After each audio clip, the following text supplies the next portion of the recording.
बखूबी समझते हैं और आप भी समझती हैं। तो ये लोकतंत्र का जो दमन चल रहा है, हम जनता से लेके न्यायालय तक, सड़क से लेके सदन तक भारतीय जनता पार्टी से डरने वाले नहीं हैं, इनसे लड़ेंगे और लड़ के लोकतंत्र की जीत होगी, संविधान की जीत होगी और देश उस ओर बढ़ रहा है। अभी आप लोकसभा के परिणाम देख लीजिए, बैसाखी पर आ गए हैं, आने वाले समय में इनकी बैसाखी भी छिन जाएगी, समय का इंतजार कीजिए। भारतीय जनता पार्टी के खिलाफ राजनीतिक लड़ाई लड़ने का अधिकार है, लेकिन कानून से ऊपर जाने का प्रयास मत करिए। ये जो घटना हुई है, बलौदाबाजार में हिंसा हुई और सरकारी कार्यालय तोड़फोड़ हुई, वहाँ पर जो निर्दोष फरियादी गए थे उनके गाड़ियों में हमला, गाड़ियों को चकनाचूर कर दिया गया, उनके साथ मारपीट हुई है। अगर ये भी आपको संविधान की हत्या लगती है तो मुझे कुछ नहीं कहना है। मुझे कांग्रेस की इस दशा पर रहम आता है कि मैं क्या कहूँ आपके लिए। ठीक, अगर मैं आप दोनों को रोक रहा हूँ। हाँ अनिल जी, अब मैं ललित आपसे जुड़ा हुआ हूं। अशोक जी, मैं ललित आपसे जुड़ा हुआ हूं। बहुत अच्छी बात कही आपने, कानून तो हमेशा ही ऊपर होना चाहिए। अनिल जी, क्या बात है, एक नोटिस, दो नोटिस, तीन नोटिस, चौथे नोटिस पर समर्थक चले आते हैं, पुलिस को रोक दिया जाता है। कानून का सम्मान तो होना चाहिए ना अनिल जी? कानून का पूरा सम्मान है ललित जी, और देवेंद्र यादव जी ने बार बार कहा कि जानबूझ के पुलिस ऐसे टाइम में नोटिस देती है जब मैं नहीं रहता, और मैं बोला हूं कि मैं जाऊंगा, और बलौदाबाजार गए भी हो, पुलिस के समक्ष भी उपस्थित हुए। आदरणीय पूर्व मंत्री रुद्र गुरु जी तो एसपी ऑफिस तक पहुंच गए कि मुझे अरेस्ट करो। दुखद यह है ललित जी कि इस तरह की घटना होती है जिसमें कानून का उल्लंघन होता है। उसके बाद डिप्टी सीएम और मंत्री सीधे बयान देते हैं कि इसमें इन लोगों का हाथ है, बिना जांच के।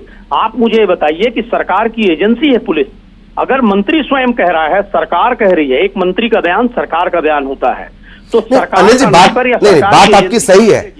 हजारों का जमावड़ा और वहां आपके राजनेताओं की मौजूदगी, इसे तो कोरिलेट करके देखा ही जाएगा ना। वो ठीक है, पड़ताल होगी, मामला अदालत में जाएगा, वो मैं उस पर नहीं कह रहा हूं, पर जमावड़ा तो आपके नेताओं का था अनिल जी। ललित जी, भारतीय जनता पार्टी के भी बहुत से नेता वहां मौजूद थे, हमसे ज्यादा मौजूद थे। खाने की व्यवस्था इनके नेताओं ने की थी।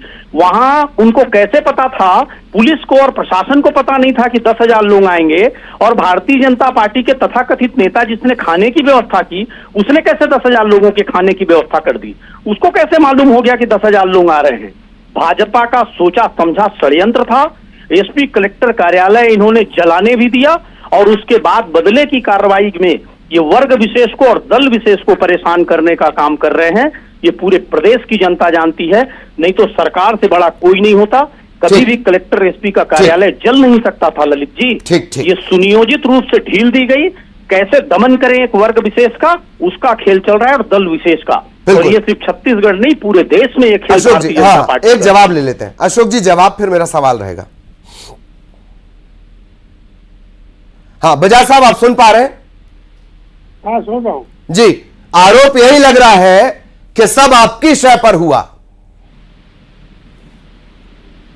इतनी हास्यास्पद बात हमारे माननीय अनिल जी कर रहे हैं, कृपया करके आप ऐसी बात ना करिए। राजनीति एक दिन की नहीं होती है, लंबे समय तक राजनीति करनी है।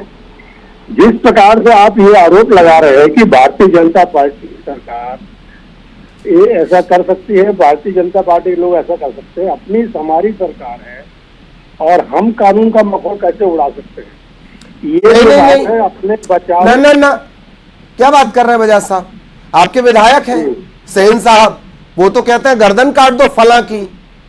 वो कह रहे हैं कि होटलों की व्यवस्था को लेकर लोग उनसे अपील कर देते हैं, खुलेआम वो गर्दन काटने की बात कर रहे हैं। एक बात, इसी कानून के राज में पत्रकारों को अंदर कर दिया गांजा रखवा कर। बताइए ये कैसा कानून का राज है अशोक जी? देखिए, कानून का राज है, अदालत के दरवाजे खुले हुए हैं। कांग्रेस के लोग जाएं, अदालत अपील करें कि आपके साथ ऐसा हो रहा है। ये आजकल कानून आपको फरियाद सुनेगा। हाँ, लेकिन आप इस तरह से भारतीय जनता पार्टी का आरोप लगा रहे हैं कि भारतीय जनता पार्टी के लोगों ने कलेक्टर एसपी कार्यालय जलवा दिया, ये तो बहुत ही हास्यास्पद बात है भाई। ऐसी हास्यास्पद बात तो हमें समझ से परे। पूरा मंत्रिमंडल दिल्ली में था जिस समय ये घटना हुई। माननीय प्रधानमंत्री जी के शपथ ग्रहण समारोह में सब गए थे, और वहां पर इस प्रकार सूचना मिली तो बड़ा हास्यास्पद, माने ये दुर्भाग्यजनक बात थी कि एक छत्तीसगढ़ जैसे शांत प्रदेश में सत्ता से हटने के बाद कांग्रेस के लोग इतने उतावले हो गए हैं, इतने नहीं अशोक जी, एक क्रोनोलॉजी आप समझिए।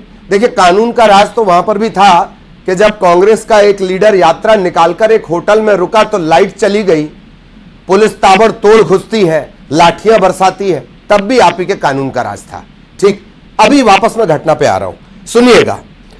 मई से बलौदा बाजार में इस तरह की स्थितियां 15 मई से बनना शुरू हो जाती हैं। जून आते आते तक स्थितियां इस कदर हो गई कि गुस्साई भीड़ ने 2 बड़े दफ्तर जला दिए। तो ये कानून का राज 15 मई से लेकर और जून में जब तक वो बिल्डिंग जलाई नहीं गई, कानून क्या खामोश बैठा था बजाज साहब? नहीं, ये तो सवाल कांग्रेस के नेताओं से करिए। अरे पार्टी आपकी सवाल कांग्रेस से, ये तो फिर नेहरू वाली बात कर रहे हैं आप बजाज साहब।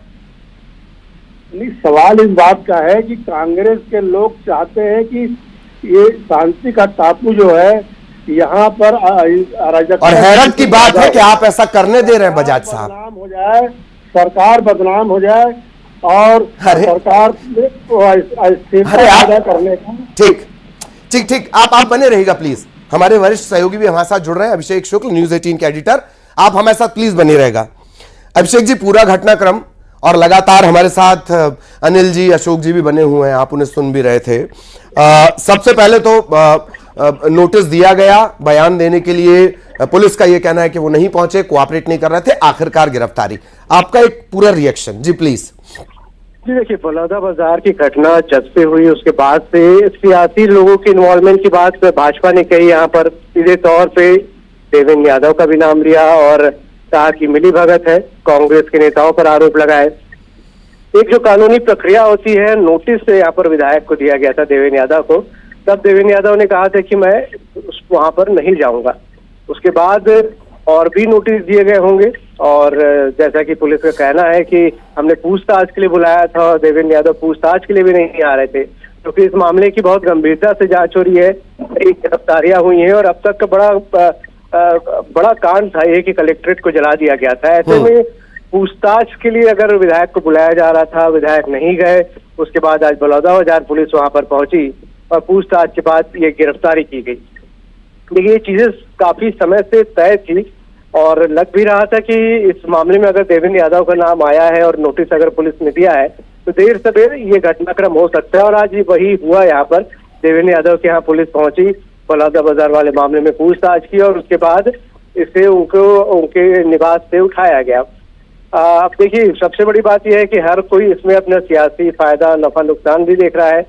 देवेंद्र यादव शायद सोच रहे होंगे कि उनके इलाके से अगर पुलिस आकर उठा कर ले जाती है, गिरफ्तार करती है उनको, तो शायद थोड़ा पॉलिटिकल माइलेज मिल जाए अपने समर्थकों के बीच से।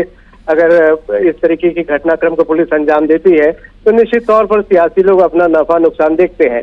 तो वही कुछ यहाँ पर आज हुआ और समर्थकों ने काफी हो हंगामा भी वहाँ पर किया। शायद ये बलौदा बाजार जाते और वहाँ गिरफ्तारी की जो उनको आशंका थी, ये सब तमाम चीजें नहीं हो पाती वहाँ पे जो